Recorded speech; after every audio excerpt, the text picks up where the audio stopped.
lenkam pa vienu pilonu, un beigās arī iztaisnojoties. Nākamais mums Jānis Kokis.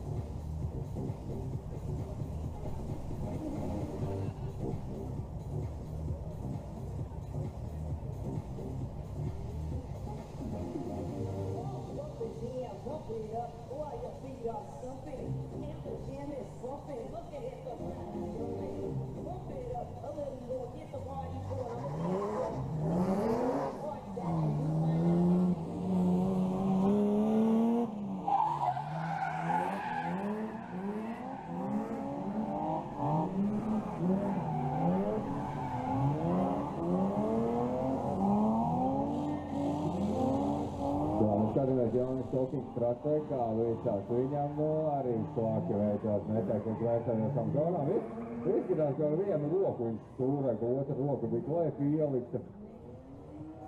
Un līdz ar to arī pieļautas kļūdas, ko mēs tikko redzējām.